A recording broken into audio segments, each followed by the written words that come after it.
I've never liked mirrors. They always seem to hold a certain mystery, a secret that I was never meant to uncover. From a young age I felt uneasy around them, as if they were more than just reflective surfaces. They felt like portals to another world, a world that was eerily similar yet disturbingly different from our own. There's something about seeing myself stare back. It's like looking into the eyes of a stranger who knows all your secrets, all your fears. The reflection mimics your every move, but there's always a lingering doubt. What if it doesn't? What if one day it decides to act on its own, like it's not really me? Last night I woke up thirsty.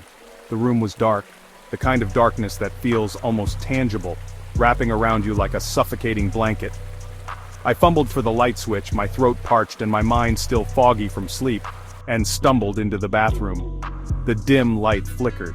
It cast eerie shadows on the walls, making the small room feel even more claustrophobic. The air was cold and I could feel the chill seeping into my bones. I caught my reflection in the mirror, but something was off. It was subtle at first, just a fleeting sense of wrongness. But as I stared, the feeling grew stronger, gnawing at the edges of my sanity. I tilted my head to the left, my reflection tilted to the right. It was a small, almost imperceptible difference, but it was enough to send a jolt of fear through me.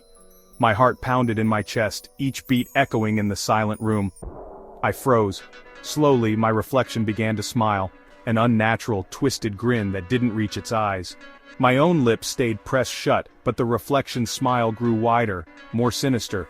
Even though my lips stayed pressed shut, I turned to leave, my mind racing with fear and confusion. What was happening? Was I dreaming? But the cold, hard tiles under my feet told me otherwise. But a cold hand grabbed my shoulder. I spun around. Nothing there. The sensation was so real, so chilling, that I could still feel the icy grip long after it had vanished. When I looked back at the mirror, the bathroom behind my reflection wasn't mine anymore. It was like peering into a parallel universe, one where everything had gone horribly wrong. It was dark, decayed. Something was crawling on the walls. The sight was grotesque, like a scene from a nightmare. The walls were covered in a thick black mold, and strange shadowy figures moved just out of sight. And my reflection? It wasn't moving anymore. It just stared at me, waiting. Its eyes were empty, devoid of any emotion, yet they seemed to bore into my soul, searching for something. Now I avoid mirrors altogether, but sometimes, late at night when the house is quiet and the darkness feels alive, I can't help but feel their pull.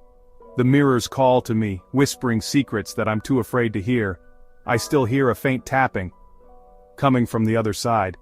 It's a soft, rhythmic sound, like someone gently knocking, waiting to be let in.